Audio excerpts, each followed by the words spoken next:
बिस्मिल्लाहिर्रहमानिर्रहीम, अस्सलाम वालेकुम। प्रोग्राम ज़ेरे बहस में खुशामदीद। मैं हूं आपका मेज़बान ज़ौक़ अहमद। नाज़रीन, पाकिस्तान तहरीके इंसाफ के पास एक फ़न तो ज़रूर है कि वो हमेशा ख़बरों में रहते हैं। पहले इमरान खान साहब मुख्तलिफ़ समातों के अंदर जब सहाफ़ियों से गुफ्तगू होती थी तो उनके बयानात जो है वो ख़बरों की ज़ीनत रहते थे। उसके बाद पाकिस्तान तहरीके इंसाफ जब से ये समातें ख़त्म हुई हैं इमरान खान की, और अब समातें नहीं हो रही, उनसे सहाफ़ियों की मुलाकात नहीं हो रही, उस तरह बयान उनका सामने नहीं आ रहा, तो अब पाकिस्तान तहरीके इंसाफ के अंदरूनी इख्तलाफात जो है वो ख़बरों की ज़ीनत बने हुए हैं। अब ये जो अंदरूनी इख्तलाफात हैं, क्या पाकिस्तान तहरीके इंसाफ को फ़ायदा दे रहे हैं ख़बरों में रहने के लिए, या पार्टी को इटसेल्फ बहुत बड़ा नुकसान दे रहे हैं? और ये सवाल भी आज प्रोग्राम में डिस्कस करेंगे कि क्या पाकिस्तान तहरीके इंसाफ अगर मुत्तहिद हो जाती है, तमाम पार्टी एक बयान पर, सब एक ही बयानियाँ रखते हैं, कोई इख्तलाफ नहीं होता, तो क्या इमरान खान रिहा हो जाएंगे? ये सवाल भी आज हम करेंगे, क्योंकि आज़म स्वाति साहब ने एक मुलाकात की थी इमरान खान साहब से ईद के दिनों के अंदर, और आज़म स्वाति साहब का कल एक इंटरव्यू देखने को मिला। उसमें उन्होंने कहा कि मुझे इमरान खान ने मैंडेट दे दिया है कि आप जाकर बात करें, मैं मुज़ाकरात के लिए तैयार हूँ और मैं माफ़ करने के लिए भी तैयार हूँ। और साथ साथ आज़म स्वाति साहब ये भी कह रहे हैं कि मेरी आने वाले हफ्ते के अंदर एक बड़ी अहम मुलाकात होने जा रही है, और साथ साथ वो ये भी जिक्र कर रहे हैं कि उन्होंने जब इमरान खान से मुलाकात की तो उसके फ़ौरन बाद वापस आकर साबिक सदर आरिफ अलवी साहब को जो है उन्होंने मैसेज किया, और वो उनके साथ किसी से एक अहम मुलाकात करने जा रहे हैं। और साथ उन्होंने ये भी कहा कि इसके बाद शायद मुझे आपसे मुलाकात ना करने दी जाए। तो इस पर उन्होंने कहा कि इमरान खान ने मुझे कहा है कि तुम्हारे पास फुल मैंडेट है, तुम जो भी मुज़ाकरात करते हो करो, जो मुल्क के लिए बेहतर है वो करो, मुझे तुम पर एतमाद है। अब दूसरी जानिब सलमान अकरम राजा साहब वर्सेस पीटीआई हुआ है। एक तरफ वो एक लिस्ट बनाते हैं और दूसरी तरफ मुलाकातें कोई और कराता है। अब इसको भी डिस्कस करेंगे, क्योंकि इसके बाद जो इख्तलाफात सामने आए हैं इसमें सलमान अकरम राजा साहब ने एक तो ये चीज़ कही कि कानून साजी के लिए इमरान खान का बाहर आना ज़रूरी है।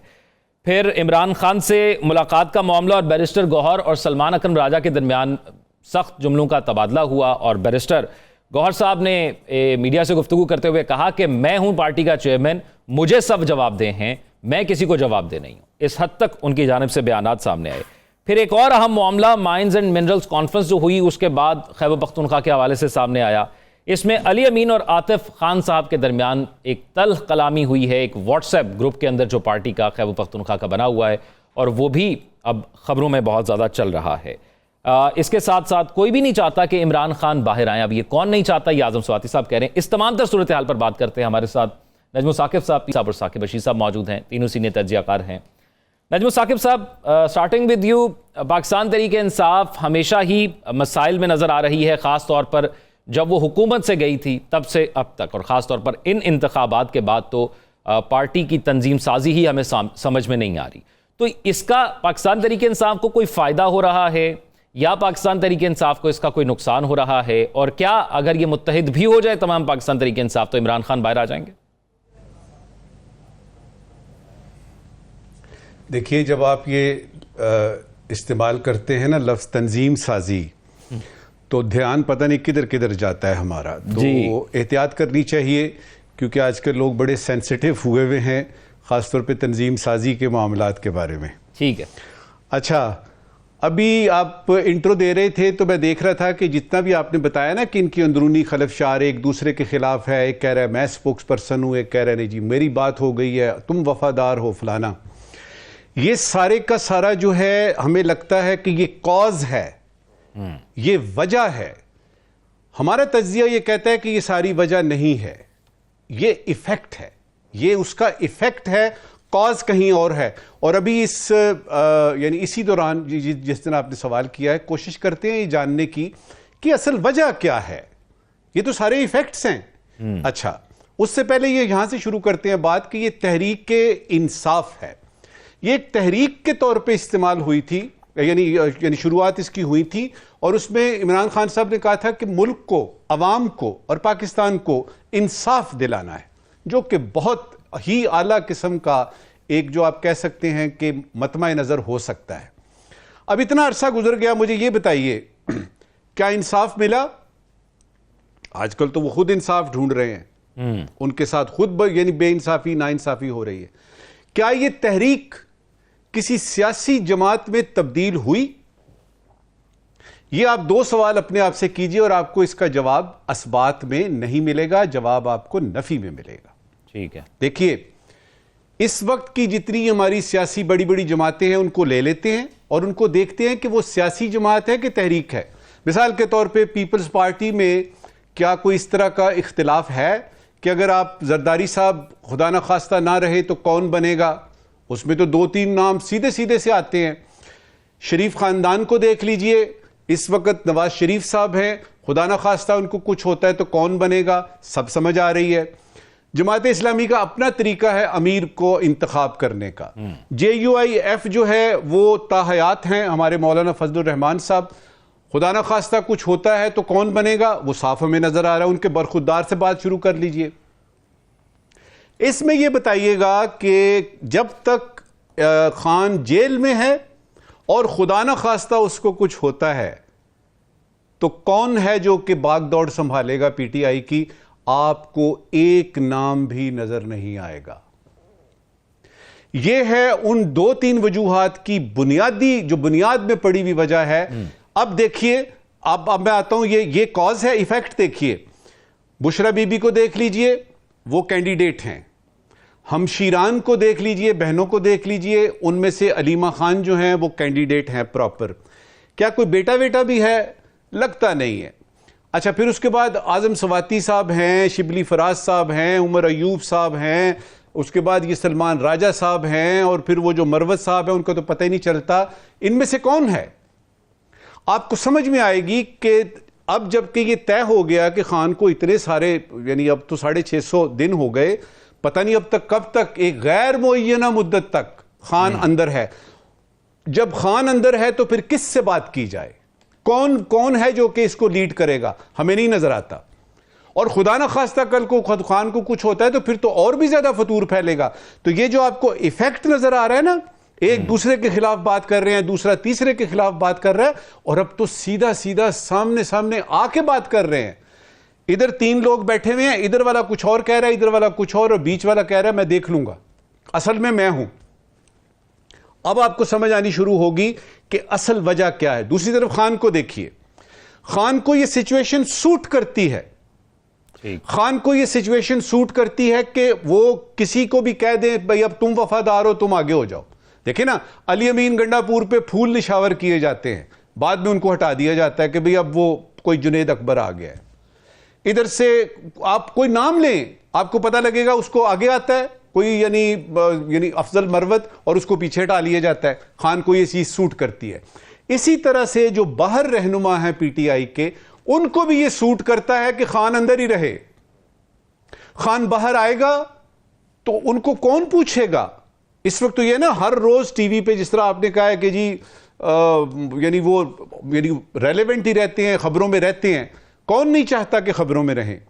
असल वजह यह है कि खान ने, वो एक शेर है जी, खूब पर्दा है कि चिलमन से लगे बैठे हैं, खूब पर्दा है कि चिलमन से लगे बैठे हैं, साफ छुपते भी नहीं, सामने आते भी नहीं। कितनी देर लगती है खान को यह बताने में कि भाई असल में ये बैरिस्टर जो है ना हमारे गौहर साहब ये नहीं है। आज मैं ऐलान करता हूं कि मुझे कुछ हो जाता है तो ये फलां शख्स जो है ये PTI का हेड होगा। कितनी देर लगती है इसमें?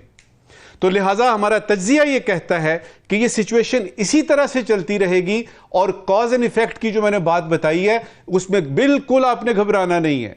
नहीं, ये नेचुरल साकिब साहब, मुझे याद और पड़ रहा है आपने पहले भी एक बात की कि इमरान खान ने खंभों को खड़ा किया और वो जीत गए, तो ये लोग फिर इररेलेवेंट और इररेलेवेंट भी हैं। लेकिन खान जब बाहर आ जाता है तो इन लोगों की अहमियत मजीद बढ़ जाएगी। अपनी वफादारियों के हिसाब से पार्टी के अंदर वो उतना हिस्सा लेंगे नहीं बढ़ेगी। मेरी बात, ये आखिरी बात इस वक्त की, आपने बड़ी अच्छी बात की है। आपके ख्याल में खान जब आएगा कौन सुनेगा? इधर से जलसा फर्ज करें यानी उमर अयूब कर रहा है, इधर खान ने बैठना है, कौन जाएगा उमर अयूब के पास? इनकी अहमियत नहीं बढ़ेगी। इनकी अहमियत उसी वक्त तक है जब तक खान अंदर है। और आखिर में ये बात आपको कर दूं, आपने आजम सवाती साहब की बात की है, अंदर के खलफशार और कंफ्यूजन का आलम देखिए। वो कहते हैं खान ने कहा है तुम वफादार साथी हो, जाओ बात करो, लेकिन डील नहीं करनी। तो उठे जाके करना कीजिए, यानी आपने करना क्या अगर आपने डील नहीं करनी?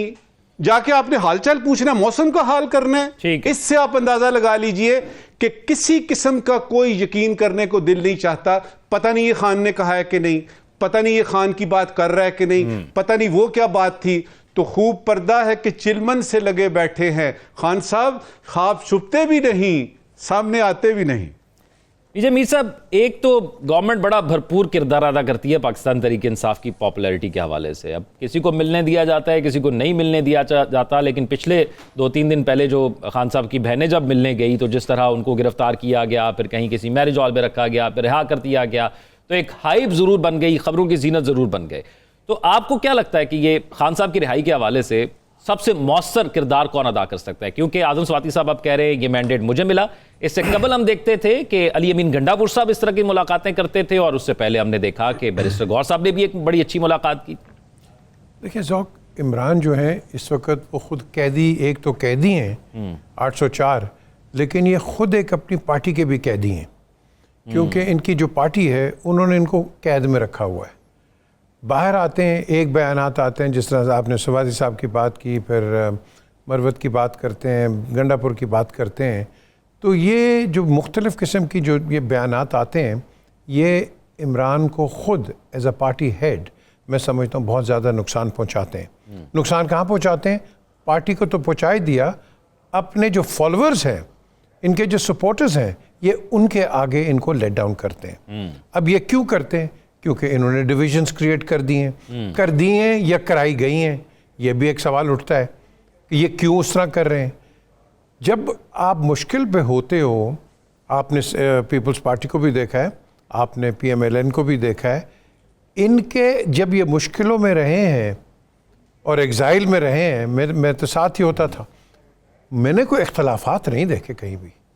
एक ही आती थी स्टेटमेंट, एक ही स्टेटमेंट होती थी, कोई 2-3 किस्म की स्टेटमेंट्स नहीं होती थी। यहाँ 4 स्टेटमेंट्स आ जाती हैं। वो अपने आप को क्लेम करते हैं मैं चेयरमैन हूँ। बिल्कुल आप चेयरमैन है भाई, बैरिस्टर गौहर साहब। तो आपकी अथॉरिटी को क्यों चैलेंज किया जाता है? मैं आंसरेबल नहीं हूँ। और भाई एज चेयरमैन आप आंसरेबल हैं मेरे भाई, आप आंसरेबल बिल्कुल हैं अपनी पार्टी के आगे। You have to answer everybody. तो ये जो हम डिक्टेटोरियल एक रवैया देखते हैं, ये कोई अच्छा नहीं है पाकिस्तान। अच्छा, एक जमीर साहब, इससे पहले आप आगे करें, आपने कहा कि आपने देखा कि पार्टी के अंदर इख्तलाफात दूसरी पार्टियों में, जब वो एग्जाइल में भी रहे या मुश्किल वक्त में भी रहे, तो नहीं था। लेकिन उन्होंने वेट एंड सी की पॉलिसी ज़रूर इख्तियार की। वो सब कुछ अरसे के लिए खामोश हो गए, और उन्होंने जब हवाओं का रुख बदला तो फिर उसके बाद दोबारा इक़्तिदार में भी आ गए। तो खान साहब बिल्कुल ही खामोश नहीं हुए जब से वो गए हैं, जब से उनकी हुकूमत गई थी। तो ये एक फैक्टर है जिसकी वजह से उनको ज़्यादा मुश्किल आती हैं। नहीं जी, वो उन्होंने मैच्योरिटी दिखाई है। रहमान मलिक के घर पे, फ्लैट पे बैठ के लंदन में जो नेगोशिएशंस होती थी जनरल मुशर्रफ के साथ, और ये आसिफ जरदारी साहब वहाँ होते थे, बाबर अवान भी साथ ही बैठे होते थे। तो बात ये है, वो एक बैक ट्रैक से बातचीत कर रहे थे, लेकिन वो बातचीत इस तरह नहीं निकल रही थी कि उन्होंने ये कह दिया, उन्होंने ये कह दिया। हर चीज़ फैक्ट से आती थी, और फैक्ट के साथ फिर आगे बेनज़ीर अपना फैसले करती थी। और उसी के बाद आपने देखा कि फिर चार्टर डेमोक्रेसी भी साइन हुई थी। लेकिन क्वेश्चन इज़ कि चार्टर डेमोक्रेसी भी भाड़ में गई, जिसकी हम बड़ी एक्सपेक्ट कर रहे थे, और आपकी जो दोस्तियाँ हैं वो भी ख़राब हो गई। देखें, ये क्या कर रही है पार्टी? ये अपनी जो पॉलिटिकल लिनन है, जिसको हम गंदी लिनन कहते हैं, ये वॉश कर रही है पब्लिक के आगे। अच्छा। भाई तुम्हें क्या ज़रूरत है?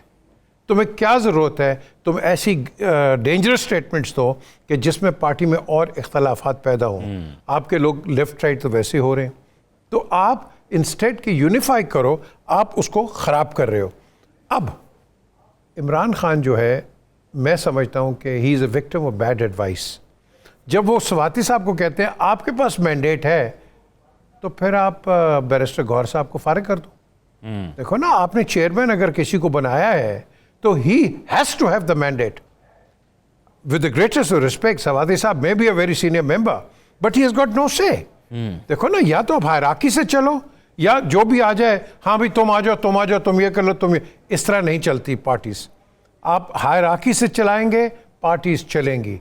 अगर कल कोई और चला जाएगा, गंडापुर साहब चले जाएंगे, हाँ अमीन आपने ये करना है, तो फिर आप क्या होगा? मुझे बता दो। इमरान पे डाउट्स, क्वेश्चन मार्क्स आएंगे कि नहीं? हर किस्म के क्वेश्चन मार्क्स आएंगे।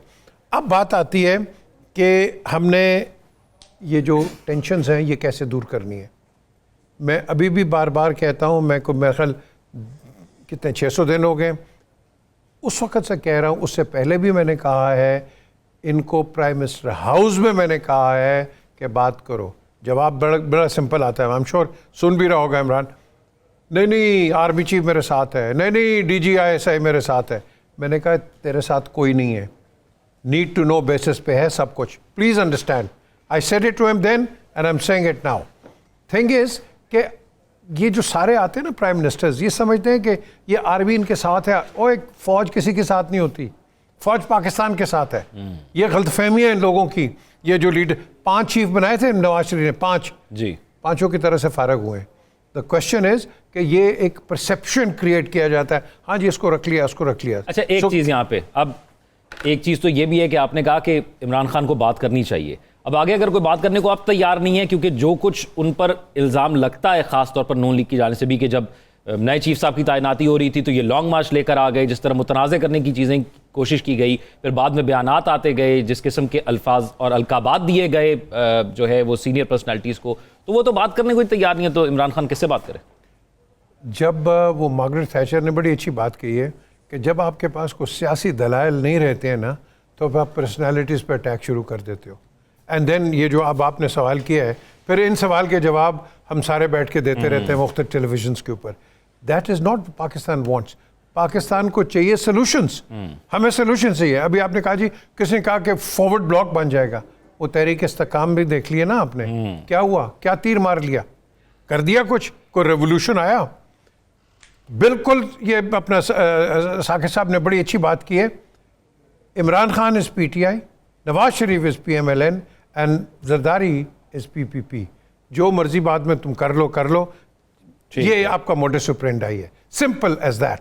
और इसके अलावा अगर आप समझते हैं कि ये PTI के अंदर कोई आके को हाईजैक करेगा, कोई नहीं करेगा। लेकिन मैं taking it further from Saqib साहब कि व्हाट नेक्स्ट, और इस व्हाट नेक्स्ट के साथ जो है आप एक कंफ्यूजन क्रिएट कर रहे हैं कि आप स्वाति साहब को कुछ कह रहे हैं, चेयरमैन आपका कोई और है। So this is a confusing statement.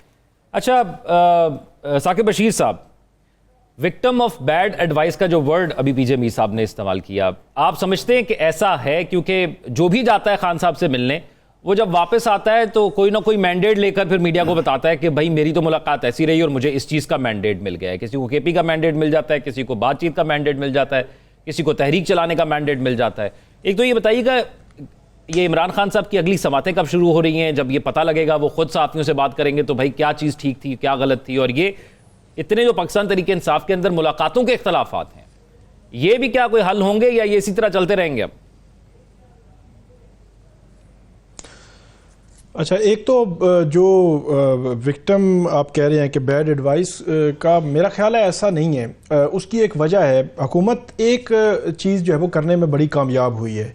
पहले ये होता था कि हर हफ्ते केसेस होते थे, हफ्ते में 2 दिन मुलाकातें हो जाया करती थी, तो हर दूसरे तीसरे दिन मुलाकात होती थी, और उसमें दरमियान में 24 घंटे 48 घंटे में जो भी कुछ हुआ होता था विद इन पार्टी या पार्टी से बाहर या हुकूमती सतह पे कोई बयानबाजी या कोई पॉलिसी बयान कोई देना होता था, तो हर चीज़ की क्लैरिटी उधर से आ जाती थी। तो अब की बार ये हुआ है कि हुकूमत ने ऐसा चेक लगाया है कि 7 दिन तो आपकी मुलाकात नहीं हो सकती। अब जो आज़म सवाती साहब वाला मामला है, अब इसमें क्रॉस चेक हमारे पास कोई नहीं है कि आज़म सवाती जो कुछ कह रहे हैं क्या वही अल्फाज थे। अच्छा, मैंने कुछ लोगों से बात की जो उस मीटिंग में मौजूद थे, 3 थे या 4 थे जिनको मुलाकात की इजाज़त हुई, आज़म सवाती साहब भी थे। तो उसमें जो मुझे बताया गया वो ये बताया गया कि उन्होंने ये कहा कि सवाती साहब, आप उनके पूछा गया, सवाती साहब नहीं थे, उनकी पहले मीटिंग हुई थी, उसकी अगली मीटिंग जिसमें बैरिस्टर गौहर थे, बैरिस्टर अली जफ़र थे और 2-3 और लोग थे। तो उसमें उन्होंने, जब उनको बताया गया कि जो आज़म सवाती साहब हैं उन्होंने कुरान पे हाथ रख के कुछ बातें की हैं, तो उन्होंने इसको उन्होंने कहा ये कैसे पॉलिटिशियन है कि मतलब ये ऐसे पोर्ट्रे कर रहे हैं जैसे जो है वो मैं कोई तरसा हुआ हूँ। मतलब ये अल्फाज उन्होंने इस्तेमाल किए कि तरसा हुआ हूँ कि अब आप जो है वो मुझसे बात करें ही करें और करें ही करें।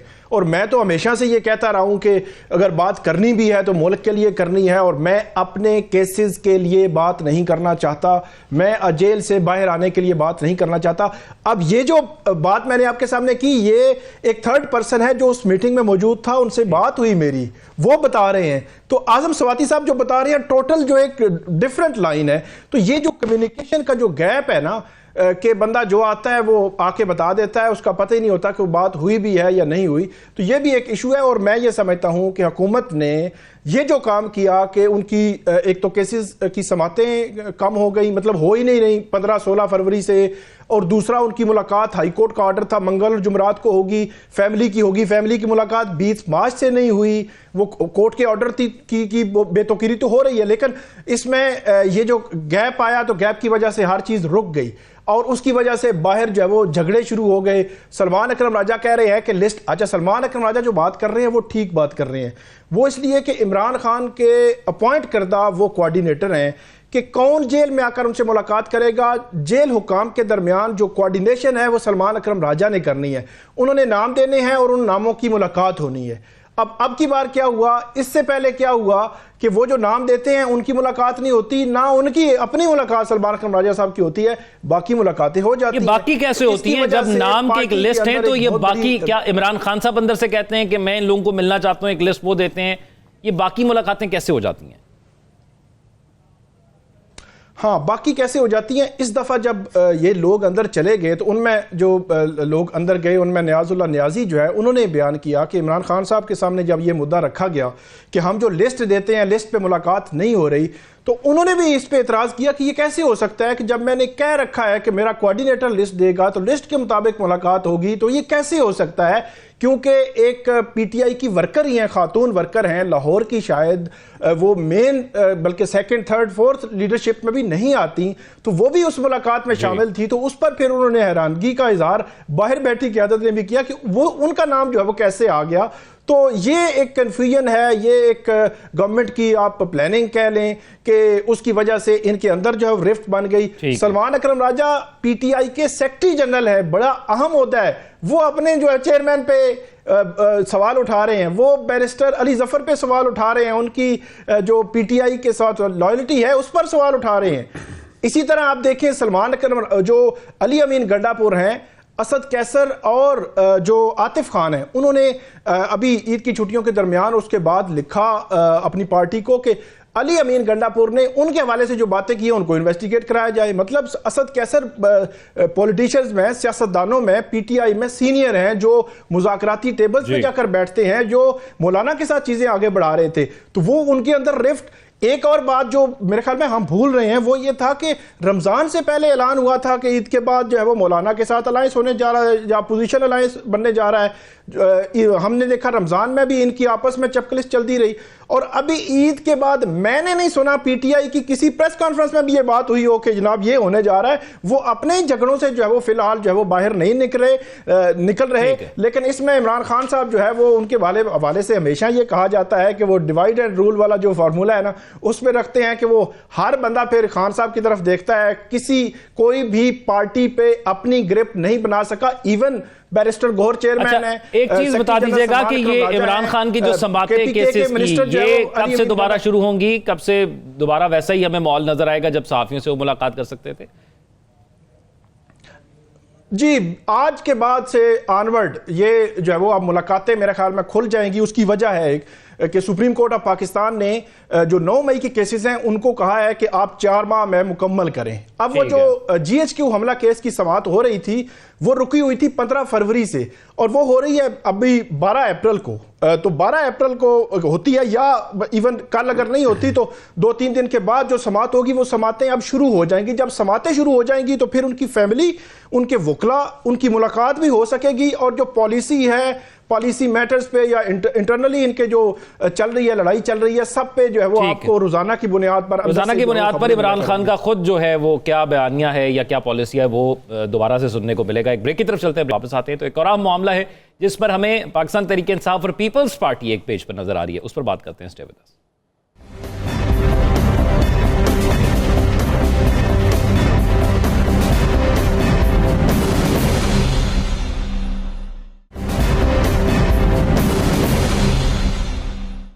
ब्रेक के बाद खुशामदीद नाज़रीन। एक ऐसा मौजू जिसके ऊपर हमने पिछले इतवार को जो है वो बड़ा डिटेल प्रोग्राम किया था, वो था जो कैनाल्स निकाली जा रही हैं दरिया सिंध के हवाले से, उस पर क्या इख्तलाफात हैं। अब पीपल्स पार्टी इस हवाले से एक करारदाद उन्होंने कौमी असम्बली में जमा कराई है, लेकिन उन्होंने फिर एहतजाज भी किया है। पाकिस्तान तहरीक इंसाफ ने भी एक करारदाद पेश की है जिसमें उन्होंने कहा कि अगर सिंध को इतनी ही हमदर्दी है तो फिर वो हमारी करारदाद को सपोर्ट करे। जबकि इस हवाले से क्या जो सिंध के अंदर एहतजाज चल रहा है वो सिंध की जो कौम परस्त जमातें हैं उनकी जानिब से वो ज़्यादातर एहतजाज चल रहा है।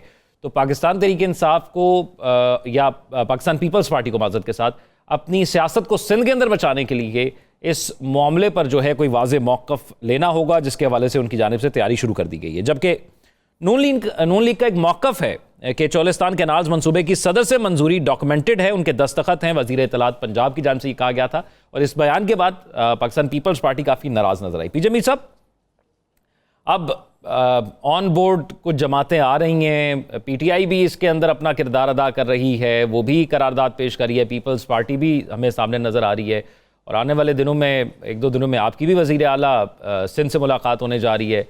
तो ये क्या होने जा रहा है? देखें, एक चीज़ तो हमें बड़ी संजीदगी से पूरे पाकिस्तान में सोचने की ज़रूरत है कि आज हम 250 मिलियन पे हैं और 25 साल के बाद आप 403 मिलियन पे आपकी पॉपुलेशन आ जाएगी, तो पानी तो ख़त्म हो गया। आज हम नहरों की बात कर रहे हैं, ये लोअर चनाब, लोअर उसका जो दूसरी है जी लोअर झेलम, ये जब बनी थी उस वक़्त भी शोर हो गया था। आज मैं समझता हूँ कि अभी भी पंजाब का क्या मौक़िफ़ है कि जी 35% MAF जो है वो ज़ाया करते हैं। सिंध उसका जवाब देता है कि भाई अगर ये जो जा रहा है पानी हमें इसको जाना चाहिए, क्योंकि इकोलॉजिकल एक डिफरेंस आ जाएगा, ज़मीन चली जाएगी और आपके जो मैंग्रोव्स हैं, मैंग्रोव्स की ज़्यादा बात करते हैं, इंसानी ज़िंदगी की बात नहीं करते ये, तो मैंग्रोव्स का नुकसान हो जाएगा, ये होगा। और मैंग्रोव्स हम वज़ाहत कर दें कि वो जो समुंदर के साथ जो ज़मीन का टुकड़ा लग रहा होता है, जो वहाँ पर दरख्त होते हैं। एब्सोल्युटली। आप मुझे बताएं या हमारे पैनलिस्ट जितने भी हैं, इंसानी ज़िंदगी ज़्यादा ज़रूरी है कि मैंग्रोव ज़रूरी हैं? आप डेली प्रेस कॉन्फ्रेंस करते हैं, थर के अंदर ये हो गया, थर के अंदर पानी नहीं है, भूखे बच्चे मर गए हैं, नए नए बच्चे पैदा होकर आ रहे हैं, उनको पानी नहीं मिल रहा, हम मैंग्रोव्स के में पड़ी हुई है। और भाई कहीं ना कहीं तो हमने बैठना है ना, क्या थर के इंसान नहीं है? हम देखो, ये हम बातें करते हैं, we are all talk. The question is कि अब प्रैक्टिकलिटी का एक वक्त आ गया है, और प्रैक्टिकलिटी का वक्त क्यों है? क्योंकि 51% जो पानी है कंटामिनेटेड है। सिंध के अंदर इनको पता नहीं है, सिंध के अंदर अगर कोई सुन रहा है, 85% जो पानी है वो बिल्कुल अनसेफ पानी है पीने के लिए। इसलिए आपको एडॉक अरेंजमेंट क्या है? Tanker mafia. सब रोते हैं टैंकर टैंकर टैंकर, 50-50 करोड़ का घर है लेकिन टैंकर पानी आपको देता है वहाँ। तो ये तो हमारी हालत है। सो मैं समझता हूँ कि बिलावल ने जो बात की है बिल्कुल सही है, एक तरीके से की है। I don't know if you understood और नॉट, क्योंकि इसने जो बात की है 1900, मैंने पहले भी आपको बताया, 1935 का गवर्नमेंट ऑफ इंडिया एक्ट जो था कि जिसमें पंजाब के not take any water without the permission of the Sindh government, ये उस वक्त की बात है 1935। तो आज बात तो वही है ना, सिर्फ इंडिया और पाकिस्तान हो गए, बात तो वही है। हम देखो ना, इंडिया के अंदर प्रॉब्लम आ गया, हरियाणा में उन्होंने पानी कर दिया और ईस्ट पंजाब में सेपरेट कर दिया। तो आज जो सिंध मचा रहा है, हमें we have to sit and listen to them. अगर आप नहीं करोगे, जिस तरह हम एक पार्टी की बात कर रहे हैं ना इत्तेफाकी की, तो आपके प्रोविंस के अंदर भी यही होगा। ज़ौक नजम साकिब साहब, एक जो पीपल्स पार्टी ने करारदाद पेश की है उसमें एक तो उन्होंने ये कहा कि करारदाद में वफाकी और पंजाब हुकूमतों से सिंध के पानी के हकूक़ के तहफ़्फ़ुज़ का मुतालबा किया है। ये पानी के हकूक़ का तहफ़्फ़ुज़ कौन करेगा फिर? पहली बात तो ये है कि मीर साहब ने अभी बताया हमें कि 25 साल बाद पॉपुलेशन का क्या हाल होगा। तो मैं सोच रहा था कि ये तो मीर साहब की सोच है कि वो 25 साल आगे देख रहे हैं, यहाँ पे तो अगले महीने का नहीं कोई सोच रहा। मैंने जिस तरह पहले भी कहा था, इरसा कह चुका है कि सिर्फ अप्रैल के लिए पानी है, मई में क्या होगा? तो कौन जीता है तेरी जुल्फ के सर होने तक? देखिए, ये जो इस वक्त हम जिस पे मौजू पे बात कर रहे हैं ना, इत्तेफाक की बात है, जनूबी अफ्रीका से वहाँ पे एक बहुत बड़ी तंजीम है पाकिस्तान साउथ अफ्रीका एसोसिएशन, उसके जो सबसे बड़े रहनुमा हैं मियां नसीर साहब, जी। वो पिछले दिनों यहाँ आए। 2 दिन पहले हमारी मुलाकात होती है और वहाँ पे मुझे सही मानों में पता लगा कि इस वक्त सिंध का जो हारी है, जो सिंध के लोग हैं, जो कि गरीब ज़रात वाले, जिनका के सारा हिसाब किताब पानी पे उस पे होता है, उनकी क्या सोच है। बहुत अहम रहनुमा है वो इसके यानी पीपल्स पार्टी के। तो मुझे उन्होंने कहा कि ज़फ़ीर साहब बात ये सीधी सीधी सी है, वो हारी, वो किसान जब बात करता था तो ऐसे करके करता था, उसके नीचे होती थी नजरें, हाथ उसके बंधे होते थे और फिर वो बात करता था जी साईं करके। जी। इस किनाल्स वाले मसले पे अब वो आंखों में आंखें डाल के बात कर रहा है। सही है। अब वो पीपल्स पार्टी के बड़े अहम रुकन हैं। अब उन्होंने ये जो बात की तो मुझे उस पर थोड़ी सी समझ आई कि मसला ये सियासी है, मसला ये विफाक का है, मसला ये सूबाई है, मसला ये मुआशी है, मसला ये मुआशरती है। ये सारी चीजें एक तरफ रखें और फोकस करें पीपल्स पार्टी पे कि अगर वो तमाम वोटर्स जो अभी भी समझते हैं कि भुट्टो जिंदा है, अगर वो खड़े हो गए तो फिर सिंध में क्या सूरत हाल होगी। अब आते हैं इसकी तरफ कि इस वक्त पीपल्स पार्टी जो है उसको यूं समझिए कि क्रॉस रोड पे है। एक तरफ यह है कि हुकूमत चली जाएगी अगर इस पे छोड़ दिया हुकूमत को कि हम नहीं मानते कैनाल्स वगैरह का, दूसरी तरफ यह है कि सियासत चली जाएगी। दोनों सूरतों में नुकसान है और न्यूट्रल आप रह नहीं सकते। और उस पे तुर्रा यह है कि जो इनका सबसे ज्यादा ज़हीन फतीन आदमी है आसिफ अली जरदारी, वो बीमार है। तो मुझे समझ नहीं आ रही कि किस तरीके से इसमें से इस मखमसे में से निकलेंगे। जहां तक नून की बात है, तसल्ली से बैठे हैं वो उन्होंने जो करना था कर लिया। वो काफी तो देर होगी ना, पीडीएम से शुरू कर लें। जहां तक तहरीक इंसाफ की बात है, वो पार्लियामेंट में जरूर जाएंगे क्योंकि दुश्मन का जो दोस्त है वो दुश्मन ही होता है, तो उनको तो सूट करता है। वो जलसे जुलूसों में भी जाएंगे, वो जो सिंध में हो रहे हैं या कराची में हो रहे हैं, जरूर जाएंगे, क्यों ना जाएं, वो तो मौके का फायदा उठाएंगे। मसला पीपल्स पार्टी का है, आने वाले दिनों और हफ्तों में इस इत्तेहाद का फैसला होने वाला है, ये हमारा तज्जिया कहता है। आने वाले दिनों और हफ्तों में इस इत्तेहाद का फैसला होगा क्योंकि डू और डाई है पीपल्स पार्टी के लिए, और ये बहुत मुश्किल फैसला है। साकिब बशीर साहब, क्या है ऐसा, क्या पाकिस्तान पीपल्स पार्टी जो है वो इस पोजीशन पर है कि उसे हुकूमत या सियासत में से कोई एक चीज बचानी है, और ये जो करारदादें पेश की जा रही हैं, क्या इससे कोई फर्क पड़ेगा? नहीं, वो उनको जो वहाँ पे अगर देखा जाए सिंध में, तो सियासत पर तो बिल्कुल फ़र्क पड़ेगा। उसकी वजह ये है कि वहाँ पे आपने अभी रिसेंटली देखा, वहाँ जो भुट्टो जूनियर हैं उन्होंने भी ठीक ठाक जो है वो तकरीर की, और उन्होंने भी सियासत में थोड़ा अरसा पहले ही आने का ऐलान किया है। और इसके अलावा वहाँ भी लोकल जो तंजीमें हैं, सिविल सोसाइटी के लोग हैं या बाकी किसान हैं, वो सारे जो है वो एहतजाज कर रहे हैं। मैं देख रहा था कि आज भी जो वहाँ हाई कोर्ट बार है सिंध की, वहाँ उनको पूरा कन्वेंशन बुलाया हुआ था। मतलब मुख्तलिफ सोसाइटी के जो सेगमेंट्स में लोग हैं माशरे में, वो सारे इसमें एक ही वन पॉइंट एजेंडे पे इकट्ठे हो रहे हैं। तो इससे डेफिनेटली पीपल्स पार्टी को सियासत का नुकसान तो होगा। अब अगला सवाल ये है कि क्या वो ये रिस्क ले सकते हैं कि वफाकी हुकूमत के साथ मत्था लगा लें और वफाकी हुकूमत से अलग होने का भी सोच सकते हैं? तो उसके लिए तो वो आज़रा तफन्नुन, जब भी कोई बात होती है ये कि पीपल्स पार्टी जो है वो हुकूमत से अलग हो जाए, अगर वो वहाँ पे मुस्लिम लीग नून का नुमाइंदा बैठा हुआ हो, तो वो हल्की हल्की मुस्कुराहट उनके चेहरों पर आती है कि जो जिन्होंने बिठाया है वही, जाहिर सी बात है, वो रहेंगे। पीपल्स पार्टी उसके बगैर तो साइड पे नहीं जा सकती। तो इसलिए ये मसला तो है, लेकिन अब क्योंकि पार्लियामेंट के फ्लोर पर जहाँ पे जो मिनरल्स के मसाइल है, वहाँ पे नहरों का मसला पीटीआई भी उठा रही है, वहाँ पे JUIF जिन्होंने पिछले दिनों बाकायदा धरना दिया, वहाँ पे उनकी जो तंजीमें हैं सिंध की, और उन्होंने बड़े सख्त बयानात दिए, तो वहाँ पे मौलाना भी आइंदा आने वाले दिनों में सिंध में जा सकते हैं। तो इसका मतलब ये हुआ तमाम पॉलिटिकल पार्टीज जो है वो इकट्ठी हो रही हैं। तो जो पीपल्स पार्टी क्यों अलग होगी? तो इसलिए मुझे ऐसे लगता है कि पार्लियामेंट के फ्लोर पर भी ये मामला कौमी असम्बली में जहां पीटीआई बात कर रही है, वहां पे पीपल्स पार्टी भी ये सोच रही है, और पीपल्स पार्टी जो पीटीआई और जेयूआईएफ के साथ मिलकर ये काम जो है वो आगे बढ़ाने के हवाले से सोच रही है। तो ये एक जो सिनेरियो है वफाकी हुकूमत का काफ़ी जो है वो उसमें मेरे ख्याल में आइंदा आने वाले दिनों में बड़ा टफ टाइम होगा हुकूमत के लिए, क्योंकि अगर बात की जाए सिंध की तो सिंध में नहरों वाला मसला है। अगर खैबर पख्तूनख्वा की बात करें तो वहाँ आपको पता है मादनियात के हवाले से जो कानून साजी है उस पर बड़ा शोर है। अली अमीन गंडापुर उसको जस्टिफाई कर रहे हैं कि हम जो कानून साजी करने जा रहे हैं वो खैबर पख्तूनख्वा के खिलाफ नहीं है, या उसमें अभी हमने वहां पे बिल जो है वो असेंबली में लाना है, वहां बात होगी, अगर कोई तनकीद होगी, कोई चीजें होंगी तो हम उनको ठीक कर लेंगे।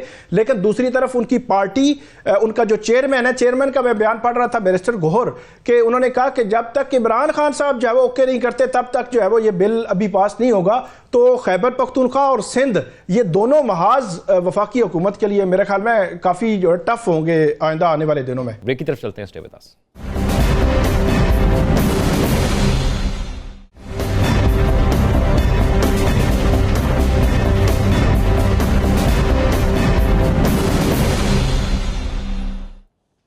ब्रेक के बाद खुशामदीद नाज़रीन। सीटी बज गई है और मैदान सज गया है पाकिस्तान सुपर लीग का 10वां एडिशन, जिसका आज से आगाज़ हो चुका है। अब पीएसएल जब इसका आगाज़ हुआ तो पाकिस्तान के अंदर क्रिकेट का माहौल साजगार नहीं था, तो पाकिस्तान से बाहर होता रहा। लेकिन एक ऐसी चीज़ की बुनियाद रखी गई जिसने ना सिर्फ पाकिस्तान की क्रिकेट के अंदर बहुत अहम किरदार अदा किया, पाकिस्तान में क्रिकेट के हवाले से और ख़ुसूसी तौर पर क्रिकेट फैंस के लिए ये किसी तोहफे से कम नहीं थी। लेकिन जो हालिया परफॉर्मेंस रही है पाकिस्तान क्रिकेट टीम की, उससे काफ़ी आवाम जो है वो नाराज़ है। नजम साकिब साहब, मैदान सज गया है, पीएसएल का आगाज़ आज हो गया है, आप क्या समझते हैं इस पीएसएल से, आपकी उम्मीदें क्या हैं? और फिर आज सबसे ये जान लेते हैं कि फेवरेट टीम कौन सी है, तो आपकी कौन सी फेवरेट टीम रहेगी इसमें?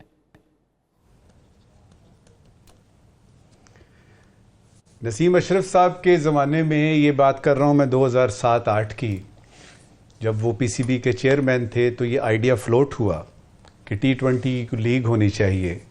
और उस वक्त नजम सेठी साहब जो हैं वो एग्जेक्टिव बोर्ड के मेंबर थे। बाद में किस तरीके से ये सारा का सारा पीएसएल जो है वो उनकी जिम्मेदारी नजम सेठी पे आई, वो यानी मैटर ऑफ डिटेल है, उस पर किसी और वक्त बात करेंगे।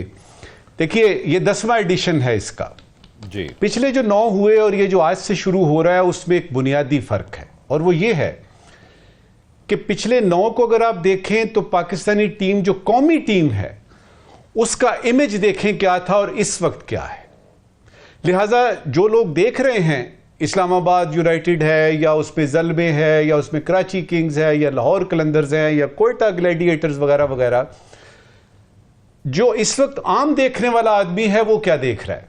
वो देखेगा रिजवान को, वो देखेगा बाबर को, वो देखेगा शाहीन को, ये जो शाहीन शाह अफरीदी है, तो उनके दिमाग में वो सारी रीलें चलेंगी कि ये जो परफॉर्मेंस आपने दी है ये इसमें क्या देखें आपको। लेकिन फैक्ट रिमेन्स, 3 चीजें हैं पीएसएल की। पहला है बिजनेस, पैसा, और उसमें पैसा छोटा मोटा नहीं है। एक टीम जो है वो $26 मिलियन की है, एक है वो $25 मिलियन की है, एक है जो कि $16 मिलियन की है। ये तो वो रकमें जो हमें नजर आती हैं, पता नहीं। और फिर उसमें यह भी है कि कोई पूछने वाला नहीं है कि इसकी मनी ट्रेल भी नाम की कोई चीज होती है कि नहीं, ये पैसा कहां से आता है, कैसे लगता है, ये मेरा और आपके सोचने का नहीं है। क्योंकि दूसरा इसका मकसद है तफरीह, जो कि आवाम को मिलती है वो मिलेगी। तीसरा इसका पहलू है कि आप अपनी कौमी टीम के लिए वो 2-3 प्लेयर्स उसमें देखते हैं जिनमें जान होती है। मुझे ये 10 के 10 देख लीजिए, ये जो 9 हो चुके हैं, इनमें मुझे बताइए कौन सा ऐसा प्लेयर है जो कि पीसीएल ये जो पीएसएल आपका हो रहा है उसने प्रोड्यूस किया हो और उसने बाहर जाके परफॉर्म किया हो, जब उसको आप कौमी टीम में रखते हैं तो उसने परफॉर्म किया हो। ये 3 चीजें हैं। आखिरी बात देखिए, इसमें आपने पूछा ना मेरी फेवरेट टीम कौन सी है, इसमें कोई भी टीम होगी मेरा पाकिस्तान जीतेगा, क्योंकि सारे के सारे कैप्टन्स जो हैं वो मेरे अपने हैं।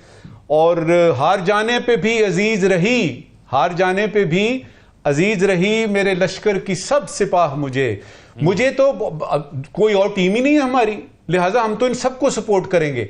जहां तक फेवरेट टीम की बात है, हम इस्लामाबाद में हैं, इस्लामाबाद यूनाइटेड जिंदाबाद। लेकिन मेरा दिल चाहता है कि सरफराज की कोयटा ग्लैडिएटर इस दफा जीते।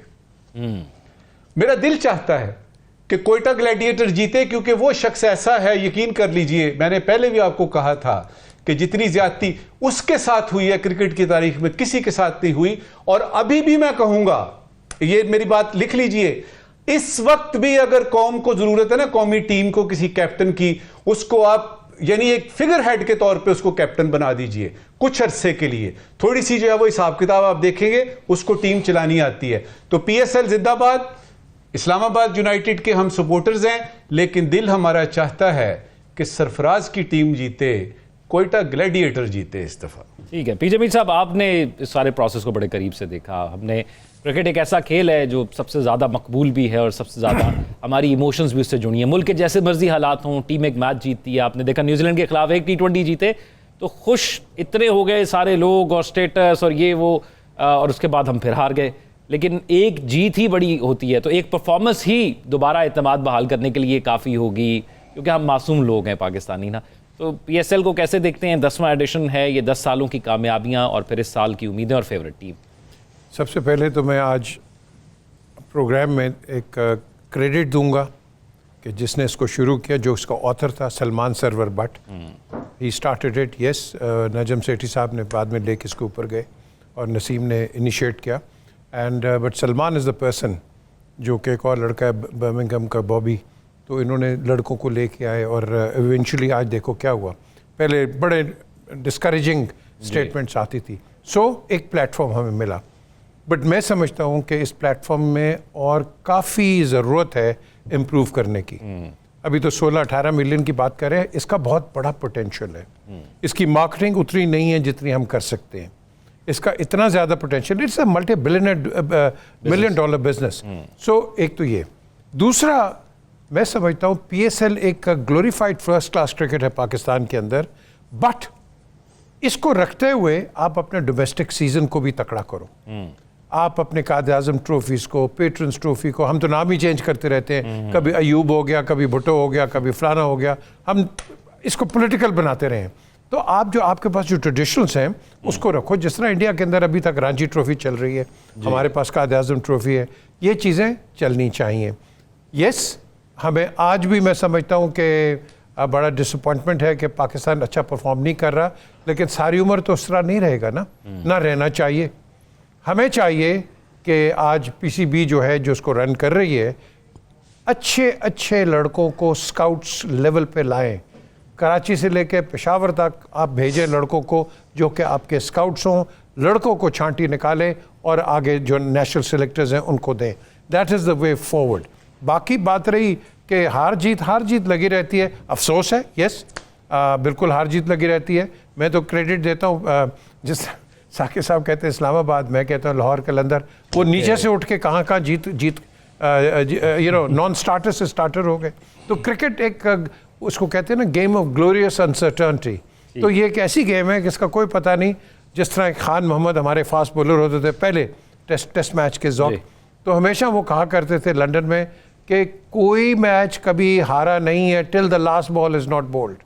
And I agree with him, and let's hope it's a good start. Let's hope Pakistan does well, and जैसे साकिब साहब बात करें, वेरी गुड, पाकिस्तान की जीत इस पे। और इस PSL में इस प्लेटफॉर्म पे भी बड़ा मजा आने वाला है, क्योंकि हम फिर जिसकी टीम जीतेगी उससे भी पूछेंगे और जिसकी हारेगी उससे भी पूछेंगे परफॉर्मेंस कैसी रही। साकिब रशीद साहब, डाटा कितने हैं फिर? वैसे तो डाटा बहुत है, तो इस सीरीज को लेकर क्या उम्मीदें हैं हमारी?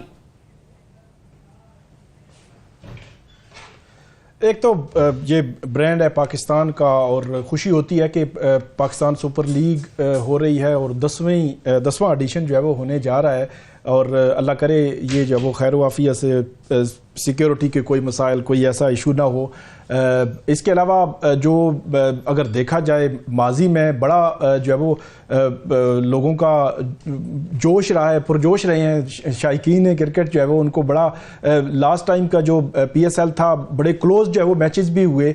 अब की बार भी ये तवक्को जो है वो की जा सकती है। और इसके अलावा सबसे बड़ी बात यह है कि पाकिस्तान की जो टीम है, क्रिकेट टीम है, उसके लिए लड़के जो है वो PSL से निकलना, PSL से जो है वो जो अपनी मेरिट पे जो कारकर्दगी दिखाएं, उनको यकीनी तौर पर जो टीम है उसकी तरफ भी जाना चाहिए। अगरचे वहाँ पे अभी जब PSL शुरू होने से पहले अभी जो न्यूजीलैंड में टीम थी वहाँ पे भी जो नए लड़के थे मौजूद थे लेकिन परफॉर्म नहीं कर सके। अब ये भी बड़ा इशू होता है कि बाज़ औक़ात लड़के नए आते हैं, 1-2 सीरीज़ में उनको चांस दिया जाता है, वो परफॉर्म नहीं करते, फिर जो उनको साइड पे कर दिया जाता है, फिर उनको जब जगह नहीं मिलती, फिर नए लोग आ जाते हैं। तो ये जो मेरे ख्याल में जो जितने भी लड़के PSL के जरिए आए या फर्स्ट क्लास क्रिकेट खेल के आए, अपनी कारकर्दगी की बुनियाद पर आए, तो उनको जगह भी मिले और उनको कुछ टाइम मेरे ख्याल में मिलना चाहिए ताकि वो अपने जो परफॉर्मेंस है वो ज़्यादा से ज़्यादा बेहतर अंदाज में दिखा सकें। इसके अलावा जो टीम की आप बात कर रहे हैं, मैं बिल्कुल जो सरफराज अहमद की टीम है उनको बिल्कुल मैं भी सपोर्ट करूँगा। उसकी वजह वही है कि उन्होंने जो है वो रिसेंट पास्ट में अगर देखें तो उन्होंने जो वर्ल्ड लेवल पे जो जितने भी हो रही है क्रिकेट हो रही है उसमें जो चैंपियन ट्रॉफी है वो हमने जीती उनकी कैप्टनसी में। इसके अलावा उसके बाद जो है वो बाबर भी आए, रिजवान भी आए, हमने बड़े अच्छे बड़ी बड़ी टीमों के खिलाफ मैचेस जीते, लेकिन हम T20 वर्ल्ड कप नहीं जीत सके, वैसे वर्ल्ड कप नहीं जीत सके, चैंपियन ट्रॉफी जो है वो नहीं जीत सके। तो सरफराज अहमद आए, उन्होंने जीता, अच्छी क्रिकेट खेली, लेकिन जो उनका एग्जिट था वो कोई अच्छा नहीं था। तो इस लिहाज से मैं तो उनको सपोर्ट करूंगा। बाकी जो भी टीम जीते वो पाकिस्तान यकीनी तौर पर जीतेगा। अच्छा, मेरी फेवरेट टीम इस्लामाबाद यूनाइटेड है और मुझे याद है कि जब ये शुरू हुआ PSL तो हम जो दोस्त अहबाब बैठ के देखा करते थे, तो एक दूसरे को जब नहीं भी साथ होते थे तो एक दूसरे को फ़ोन करके एक दूसरे को मुबारकबाद भी दिया करते थे या एक दूसरे को छेड़ा भी करते थे। एक चीज़ जो मैं जानना चाहूँगा, कहा गया नए लड़के आते हैं, लेकिन ये नई लड़कों की ग्रूमिंग ये तो पाकिस्तान क्रिकेट बोर्ड की जिम्मेदारी है। हम देखते हैं कि वो यहाँ पर अच्छा परफॉर्म करते हैं लेकिन वहाँ पर जाकर फेल हो जाते हैं, या वहाँ पर कुछ अर्सा परफॉर्म करते हैं और उसके बाद फेल हो जाते हैं। तो ये ग्रूमिंग की जिम्मेदारी तो क्रिकेट बोर्ड की आती है। देखें, ग्रूमिंग ऑटोमेटिकली हो जाती है। साकिब बशीर ने बड़ी इंपॉर्टेंट बात की है कि आप लड़कों को चांस दे देते हैं, वो परफॉर्म नहीं करते हैं, आप उनको बिल्कुल फेंक देते हैं, साइडलाइन कर देते हैं और उनको दोबारा मौका नहीं मिलता। ठीक है, I totally agree with him. ये सिलेक्टर्स को चाहिए कि आप लड़कों को डिस्कार्ड ना करें, आप उनको दोबारा मौका दें, उनको गएं, go back to the drawing board, perform करो एंड कम बैक अगेन, लेकिन डिस्कार्ड ना करो। और वो चीज़ जो आपने कही थी कि डोमेस्टिक आपका स्ट्रक्चर ऐसा होना चाहिए कि वो वहां पर आए, वहां से दोबारा सीखें और फिर ज़ौक वही आपका एक ड्राइंग बोर्ड है। इसको अगर आप तकड़ा कर लोगे, आपका टैलेंट की कमी नहीं है। नजम साकिब साहब, आज के सवाल। एक ज़रूरी सवाल और एक गैर ज़रूरी सवाल। पहले ज़रूरी सवाल, खबर मिली है कि PIA ने 21 साल के बाद मुनाफा कमाया है जी। तकरीबन 26 अरब रुपए का मुनाफा पिछले 1 साल में हुआ। ज़रूरी सवाल ये है कि PIA या ऐसे दूसरे इदारों में क्या मुनाफा उसी वक्त मुमकिन होता है जब इन इदारों पर निजकारी की तलवार लटकती है? आज का गैर ज़रूरी सवाल, काबुल के हुक्मरानों ने यूनाइटेड नेशन से दरख्वास्त की है कि पाकिस्तान से कहा जाए कि अफ़गान महाजरीन को इज्जत के साथ वापस भेजा जाए, अफ़गान महाजरीन को इज्जत के साथ वापस भेजा जाए। गैर ज़रूरी सवाल यह है कि अमेरिका को बगराम बेस देने का फैसला जो आपने किया है, इसमें आपने इज्जत और एहतराम के असूलों को अपने सामने रखा है कि नहीं रखा? अहम सवाल। हमारे नाज़रीन अपने फीडबैक से प्रोग्राम के हवाले से और इन सवालों के हवाले करेंगे सोशल मीडिया पर। अपना ख्याल रखिएगा। अल्लाह हाफ़िज़।